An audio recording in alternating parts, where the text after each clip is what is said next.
తెలుగు తొలి ఖగోళ శాస్త్ర గ్రంథ రచయిత శ్రీ గొబ్బూరి వెంకట ఆనంద రాఘవరావు గారి జ్యోతిర్వేదం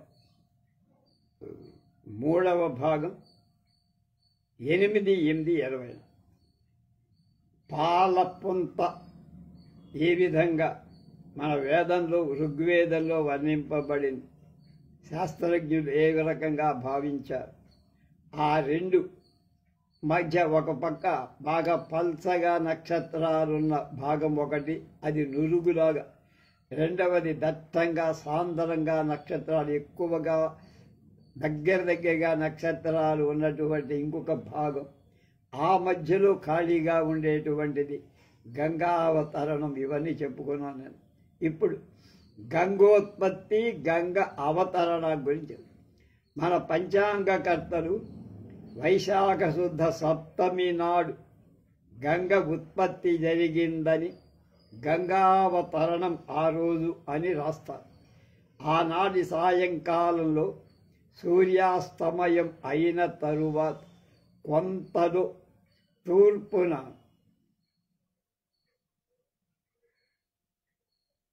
విష్ణుపాద నక్షత్రాలు, అందులో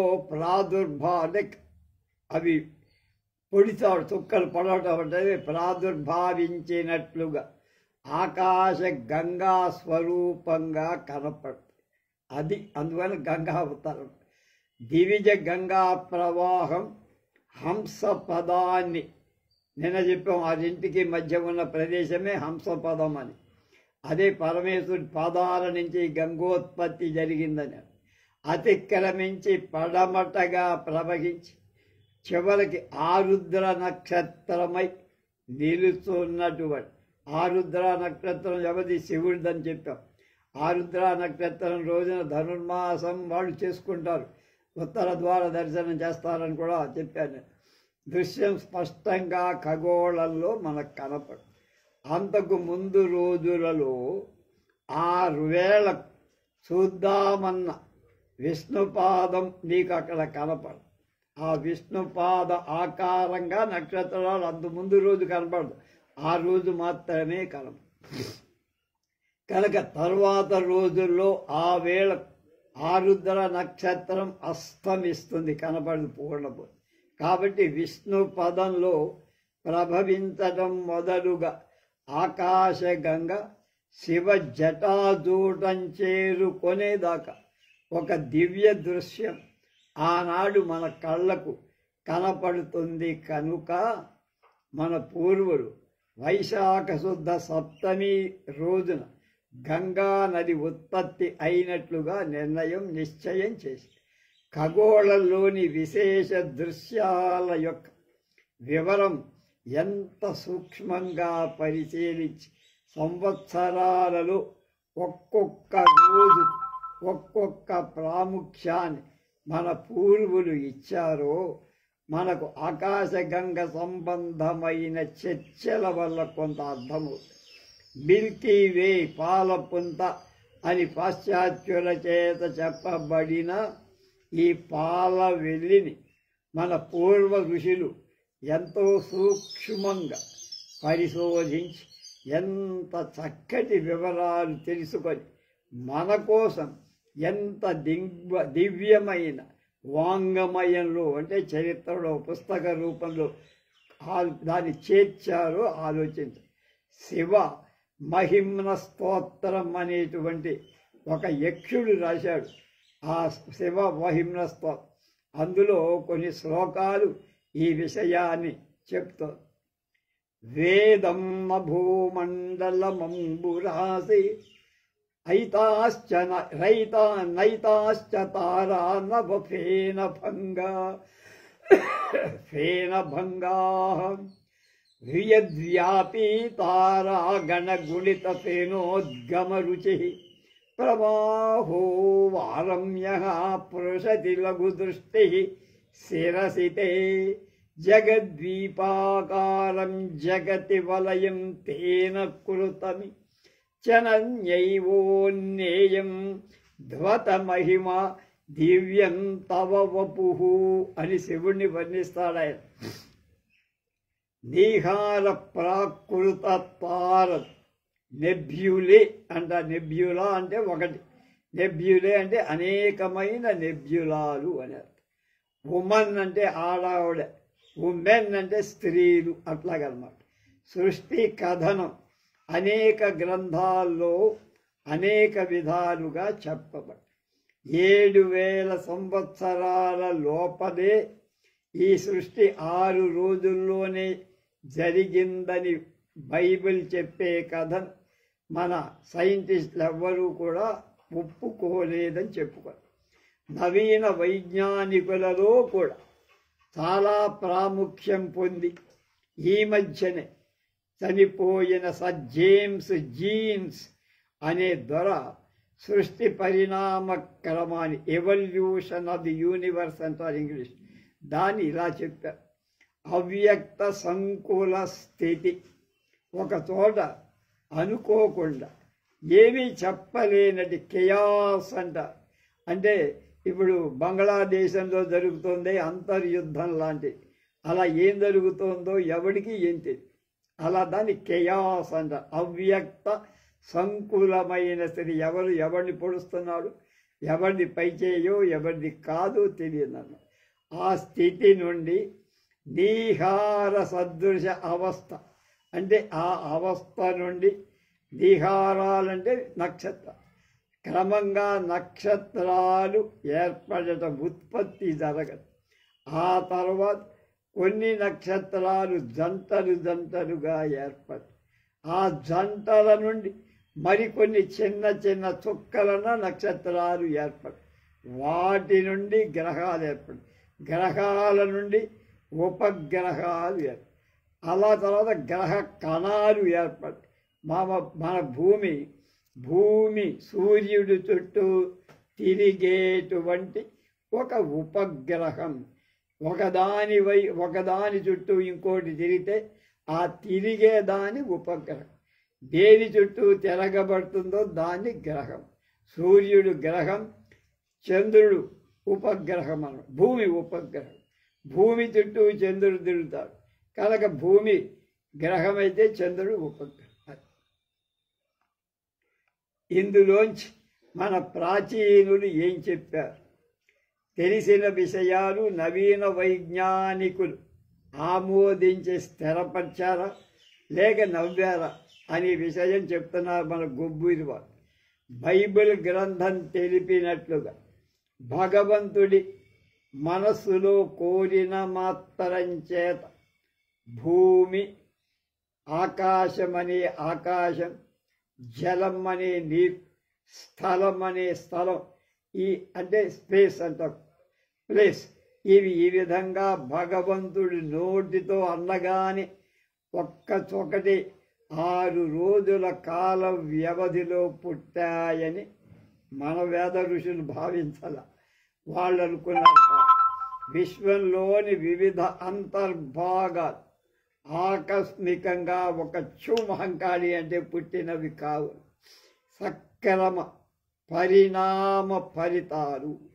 ఆకాశాత్ వాయు, వాయో అగ్ని, అగ్నే ఆపః, అభ్య పృథివీ, పృథివ్యా ఓషధయః, ఓషధీభ్యో అన్నం, అన్నాత్ పురుషః అనేది సృష్టి పరిణామ క్రమం మనవాడు చెప్పింది. మొదట ఆకాశం పుట్టిందిరా, అందులోంచి వాయువు గాలి, గాలిలోంచి అగ్ని, అగ్ని తర్వాత నీరు, నీళ్లు తర్వాత పృథివీ భూమి, భూమి తర్వాత ఓషధులు, ఓషధుల తర్వాత అన్నం, అన్నం తర్వాత మనుషులు అనేది ఒక క్రమ పరిణామంగా సృష్టి ఏర్పడింది. కానీ 6 ఒక్కసారి ఏర్పడాల. కెయాస్ అంటే ప్రళయం.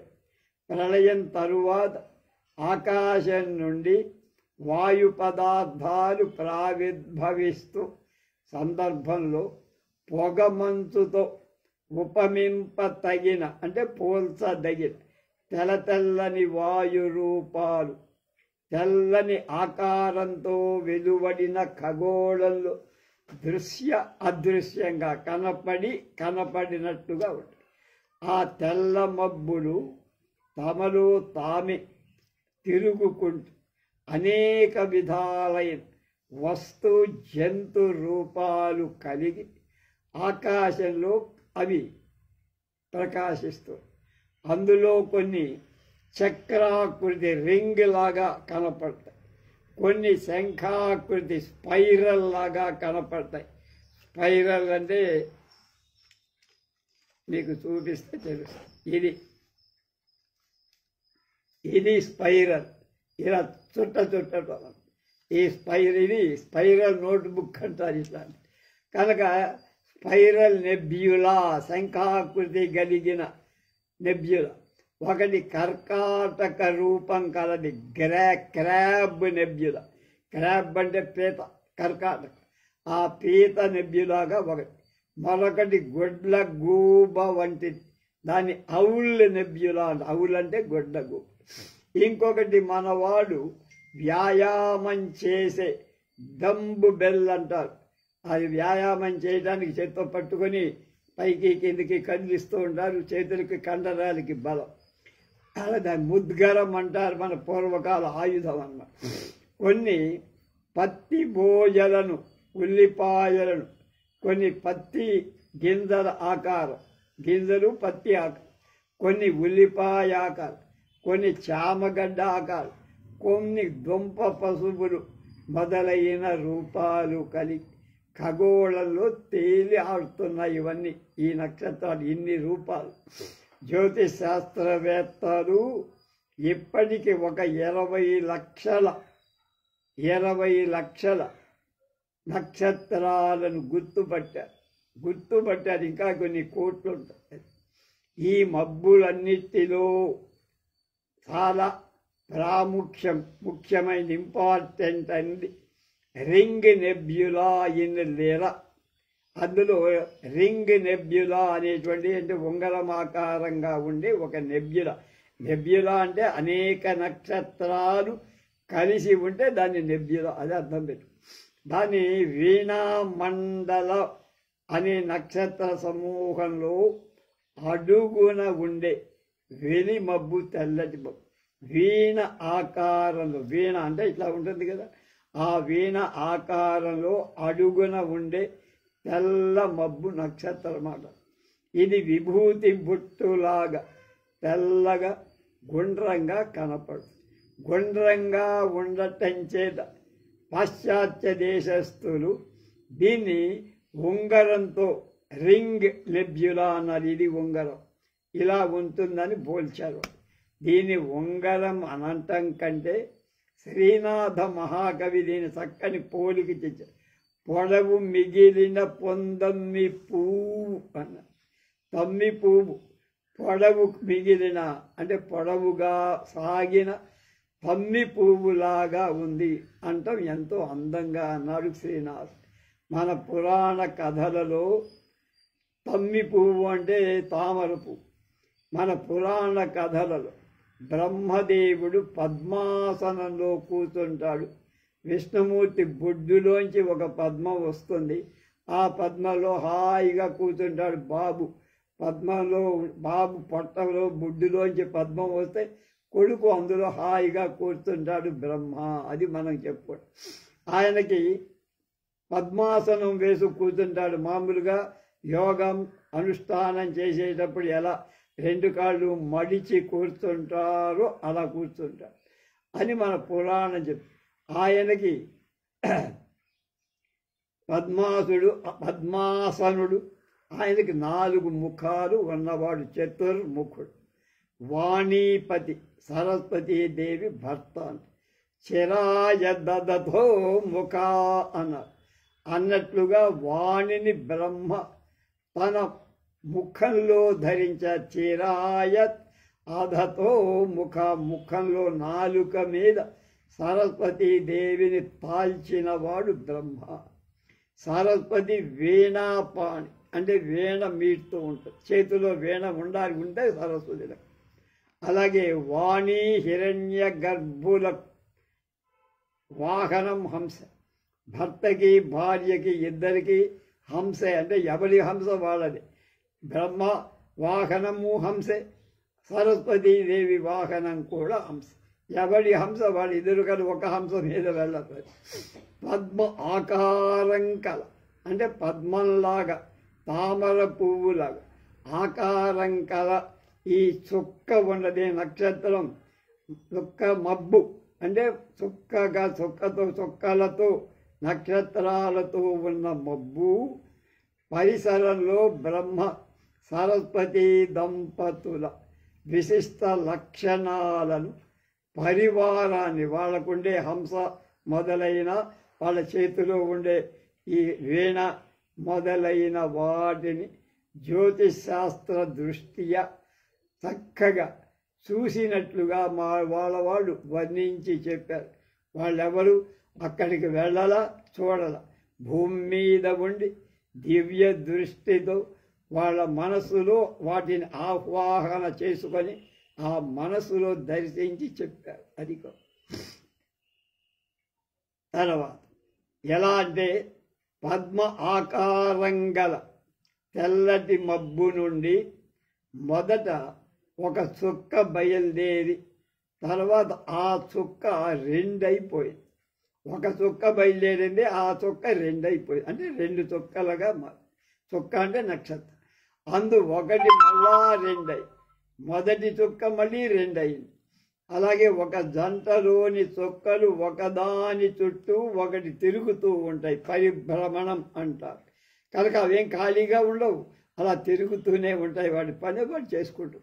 అదేవిధంగా రెండవ జంటలో కూడా ఒక చుక్కలు, దాని చుట్టూ అనేక చుక్కలు ఏర్పడి అవి కూడా తిరుగుతూ ఉంటాయి. పరిభ్రమణం అంటే ఒకదాని చుట్టూ ఇంకోటి తిరిగితే దాని పరిభ్రమణం.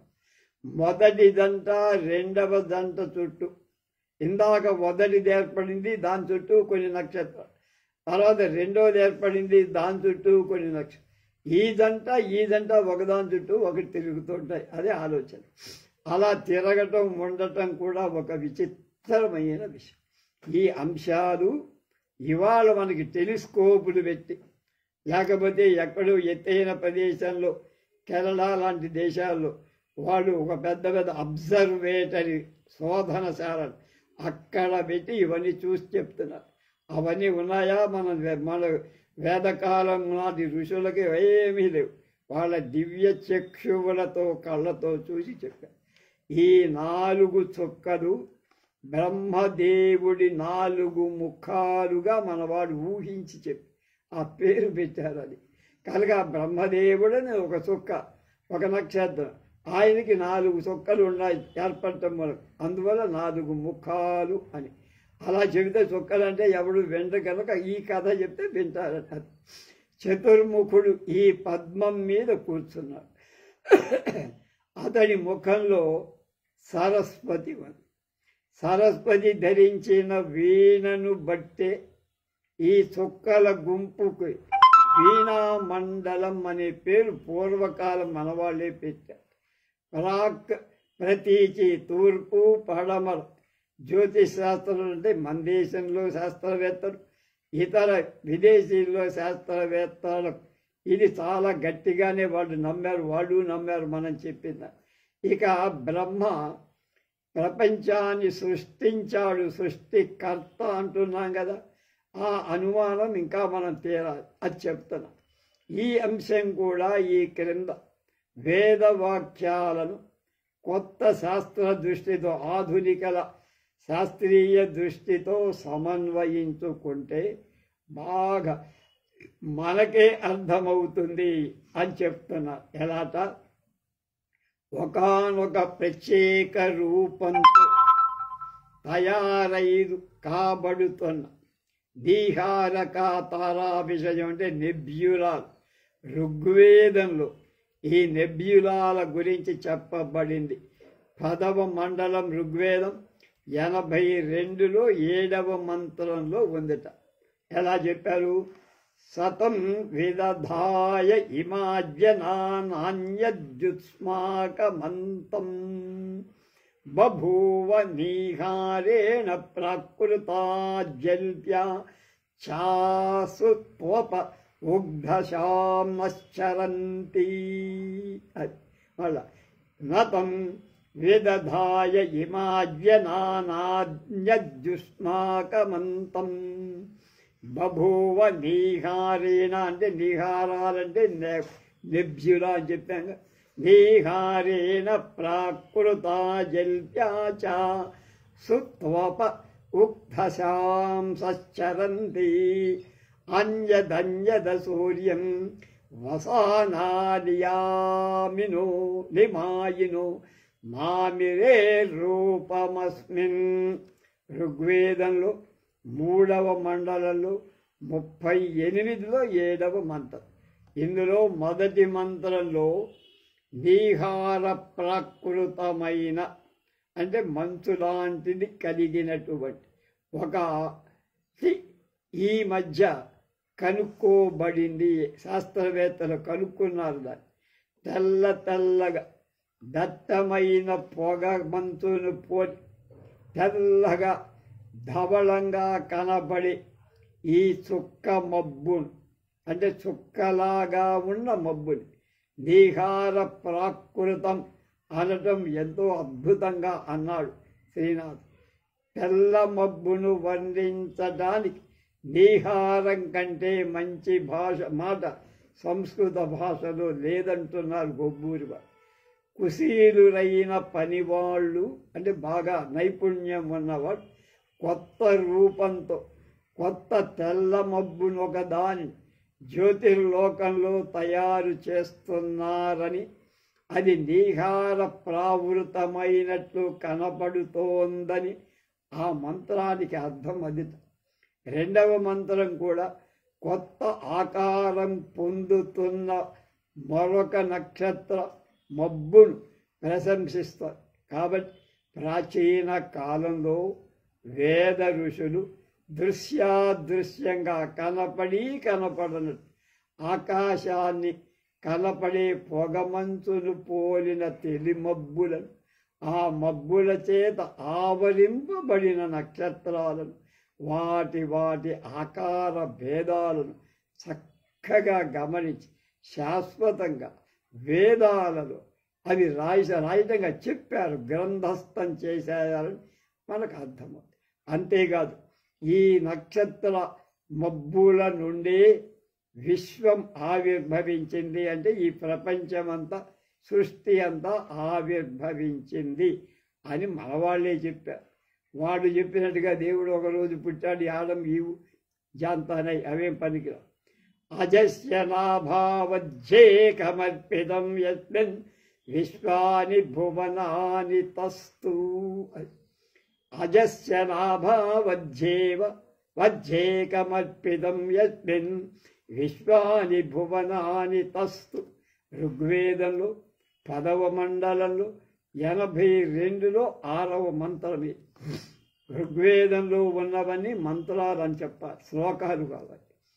దీనికి ఇంగ్లీష్లో ఇలా రాశాట మన వాడు చెప్పిందా, in that vast gaseous cloud అంటే గ్యాస్ అంటే వాయువుతో కూడింది, గాలి లాంటి కూడినటువంటి ఆ క్లౌడ్ అంటే నక్షత్రం. In that nebula which once floated in the depth cold realm of speech, there were the elements of all that is, all that is, all that was, all that ever will be, came from that gas. ఆ gas లాగా అంటే వాయువులాగా ఉన్న ఆ నక్షత్రాల నుండి ఇంతకు పూర్వం ఉన్నవి, ఇప్పుడున్నవి, భవిష్యత్తులో ఉండబోయేవి అన్నీ అందులోంచే వచ్చాయిరా అని చెప్పారు.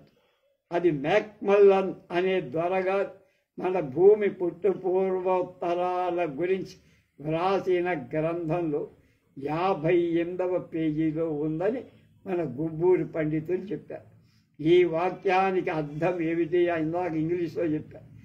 ఇవాళ ప్రాణికోట్ల శీఘ్ర మృత్యుహేతు అనదగిన అంటే త్వరగా చావు తెచ్చేదైన దారుణ శీతల పరిసర మధ్యంలో అంటే ఆ చలికి అక్కడ ఎవడు జీవజంతు జాలం బతకదు.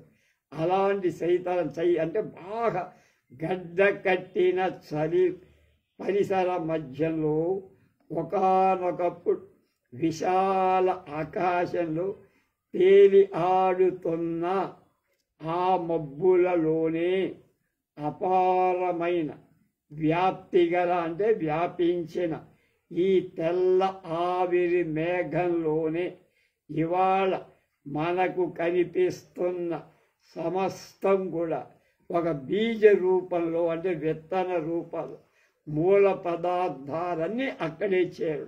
దానిలోంచే సమస్త విశ్వమంతా పుట్టి విశ్వంలో ఇది వరకు ఉన్నది, ఇవాళ ఉన్నది, ఇక ముందు కూడా ఉండబోయే ఈ అన్నీ కూడా ఆ తెల్ల మబ్బు నుండే ఆవిర్భవిస్తాయి, ఆవిర్భవించాయి, ఆవిర్భవిస్తున్నాయి, పుట్టాయి, పుడుతున్నాయి, పుట్టబోతాయి అని చెప్పారు ఆయన. మనవాళ్ళు చెప్పిందే ఆయన ఇంగ్లీష్లో చెప్పారు. ఈ వాక్యాలు యస్మిన్ విశ్వాని భువనాని తస్తు అనే పై వేదవాక్యాన్ని ఎంత గొప్ప వ్యాఖ్యానంగా ఉందో మనం అర్థం చేసుకో. వేదంలో చెప్పబడినటువంటి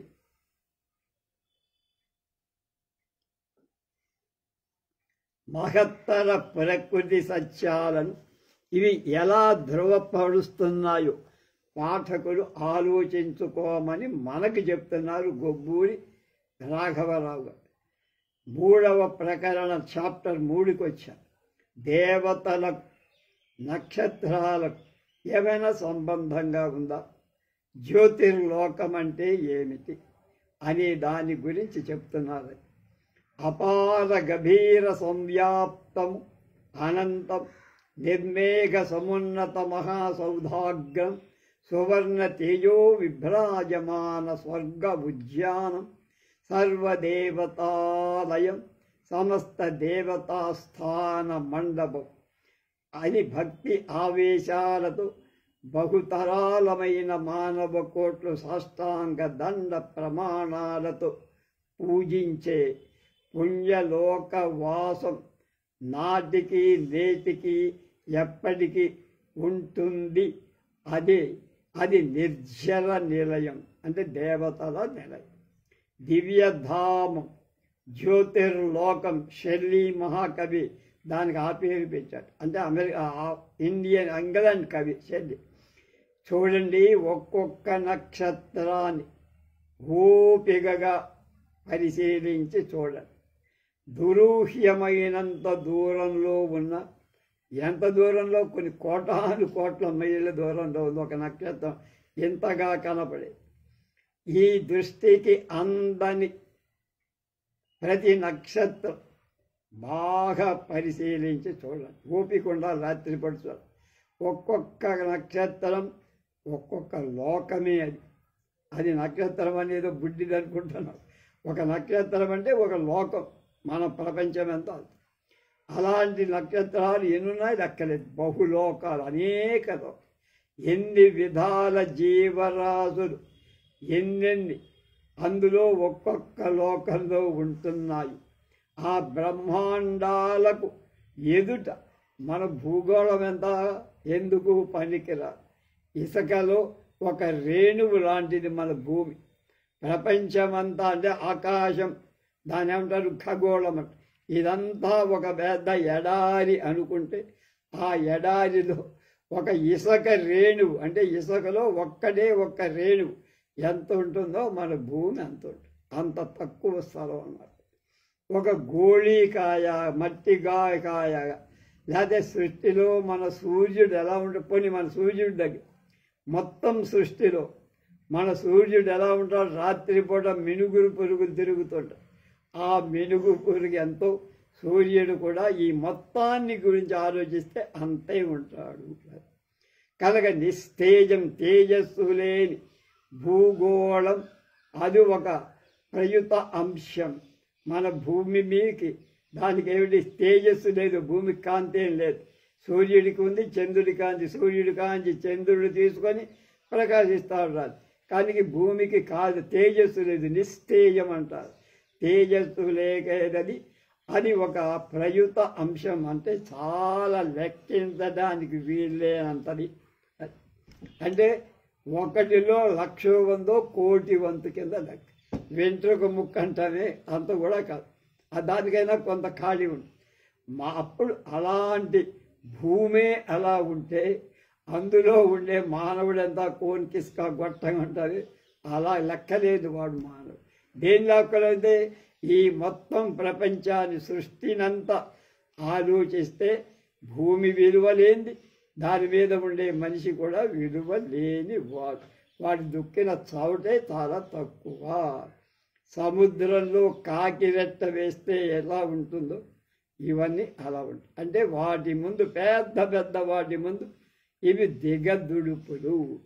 జంఝా మారుతంలో మంచి గాలి వీస్తుంటే సుక్కుమనే ప్రాణం దక్కించుకునే సూక్ష్మ క్రిమి జీవి, ఒక దోమో అంతకంటే చిన్న పురుగో ఎలా ఉంటుందో మన బతుకులు కూడా కనుక సూక్ష్మాతి సూక్ష్మ మాత్రుడు. నెగ్లిజిబుల్ అంటారు ఇంగ్లీష్. వీడిని లెక్కేసుకోవడానికి వీల్లేదు మాకు. కానీ వీడి మేధస్సు, వీడి తెలివితేటలు, వీడి ఆలోచన ప్రపంచాన్ని మింగేస్తున్నది. కనుక ఇదెవరు? హీమస్సు అనేటువంటి ఆవిడ ఇదంతా చెప్పిన మాట ఆవిడ ఒక కవిత్వంగా చెప్పింది. ఒక్కొక్క నక్షత్రాన్ని ఓపికగా పట్టి చూడండిరా, దురూహ్యమైనంత దూరంలో ఉన్న మీ దృష్టికి అందనంత కలిగిన ప్రతి నక్షత్రం బాగా పరిశీలించి చూడండి. ఒక్కొక్క నక్షత్రం ఒక్కొక్క లోకం రా. అలా బహులోకాలు, ఎన్ని లోకాలు ఉన్నాయో లెక్కలేవురా. ఎన్ని విధాల జీవరాశులు అందులో ఒక్కొక్క లోకంలో ఒక్కొక్క లోకం ఉన్నాయో. ఆ బ్రహ్మాండాల ఎదుట మన భూగోళం ఎంతరా? ఒక గోళీకాయ ఎంత. మట్టి గోళీకాయ, మామూలు గోళీ కూడా కాదు. ఒక కాలేస్తే ముక్కలైపోదు. సృష్టిలో మన సూర్యుడు ఎంత అనుకున్నాడు? ఒక మినుగురు పురుగు లాంటిది, ఏదో కాసేపు మెరుస్తాడు. అలాగే సముద్రంలో నిస్తేజ మన భూగోళం, అది కాంతి లేని, సూర్యుడికి చంద్రుడికి కాంతి ఉంది, భూమికి కాంతి లేదు కనుక అదేమిట్రా శతాంశం కోటిలో, చిన్న కోటిలో కూడా మట్టి కణం అంటే మానవుడు ఇంకెప్పుడు భూమికే అలా ఉంటాయి. భూమి కనుక భూమిలో మానవుడు, సముద్రంలో కాకి రెట్ట. ఎంత గాలిలో చెక్కి బాగా గాలిలో చిక్కుకున్న చిన్న సూక్ష్మమైన క్రిమి అది. కనుక సూక్ష్మాతి సూక్ష్ముడు మాత్రమే మాట. వీడే గర్వం చేసి ఛాతీ వేసి రొమ్ము వెలవాల్సిన పని లేదు అంటున్నారు. ఒక్క విషయం నిశ్చలంగా నిశ్చయింతగా మనం చెప్పుకోవాలి. ఉజ్వల రసత్తర తారకాహార పంక్తులలో వెలిగేటువంటి ఖగోళం వేదకాల పురుషులు అతి నిశిత దృష్టితో పరిశీలించి, ఏదో అక్కడ మెరుస్తున్నాయి మనకెందుకని గడ్డాలు గమీసాలు పెంచుకొని వాళ్ళేం కూర్చోరా, అవన్నీ స్వయంగా పరిశీలించారు, పుస్తకాలకు రాశారు. ఋగ్వేదంలో సూక్తంగా సిద్ధగా చూసి చేసిన ఆ సూక్తకారుడు సూక్ష్మంగా ఖగోళ విశేషాలు అతి శ్రద్ధతో పరిశీలిస్తున్న నక్షత్ర విద్యా విశారదుడు అని అర్థమవుతారు. వాళ్ళు ఏ దృష్టితో ఖగోళ వేద గణన అంటే పరిశోధన చేశారో మనం కూడా అంతే దృష్టితో వేదవాక్య సమన్వయాన్ని చేసుకోవాలి. లేకపోతే వేదార్థం అస్పష్టం, అగమ్య గోచరం అవుతుంది. ఇటీవల ఇంగ్లండు దేశంలో పుట్టిన షెల్లీ అనే మహాకవి లాగా వాళ్ళు ఖగోళం నిర్జల నిలయమని, అందులో ఏం లేదని, దేవతల దివ్యధామమని, సమస్త దేవతల నిర్జలంగా, నిర్జల అంటే దేవతలు ఉండేటువంటి నిలయమని, అలాగే మహోజ్వలమైన దేవతల ఆలయమని భక్తి ఆవేశాలతో వాళ్ళు పొగిడారు, స్తుతించారు. ఇటీవల ఇంగ్లీషు కవయిత్రి హేమస్తు సతీలాగా వాళ్ళు కూడా విశాల విశ్వమంతా పంచఖండ పంచమహాసముద్ర ముద్రితమై ఈ భూగోళమంతా గొట్టికాయ అంతా మట్టి ఉండ అంత మాత్రమే అని, దానిపై ఉన్నటువంటి మానవుడు మిడిసి పడేటువంటి సూక్ష్మ క్రిమి మాత్రమే అని గ్రహ ఉపగ్రహ గ్రహకణ ధూమకేతు ఉల్క మహోల్కాదులు చేరి ఏర్పడిన ఈ సూర్య కుటుంబాన్ని వాళ్ళు అతి శ్రద్ధతో పరిశీలించారు. పరిశీలించే సూక్ష్మ దృష్టితో చూశారు అన్ని రకాల ఆలోచన. ఆ పైన ముత్యాలు, వజ్రపు పొడుగులు మొదలైన వాటిల లావణ్యంతో, తడుకు బెడుకులతో మెరిసే ఏకైక తారా సముదాయాలు, ఒక్కొక్క తార ఒక్కొక్క నక్షత్రం, నక్షత్రాల సముదాయాలు, దివిజ గంగా ప్రవాహం మిల్కీ వే నిన్న చెప్పింది, గుండ్ర గుర్తులు గ్లోబ్ క్లస్టర్స్గా ఏర్పడే నక్షత్ర సమూహాలు, గుండ్రంగా కొన్ని నక్షత్ర సమూహాలు అవి, అలాగే నీహార ప్రాకృతం ఇందాకే అని చెప్పాము నెబ్యుల అని చుక్క మబ్బులు వాళ్ళను అతి చాకచక్యంతో చూసి నిరూపించారు. అంతేనా, వాటి వివరాలు స్పష్టంగా చెప్పారు. ఈ గ్రంథంలో సందర్భానుసారంగా ఆ వివరాలు మనం తెలుసుకుందాం. రేపు తారా సముదాయాలు, నంబర్ ఆఫ్ కాన్స్టలేషన్స్ అంటారు. కాన్స్టలేషన్ అంటే నక్షత్ర సముదాయం, వాటి గురించి రేపు తెలుసుకుందాం సార్.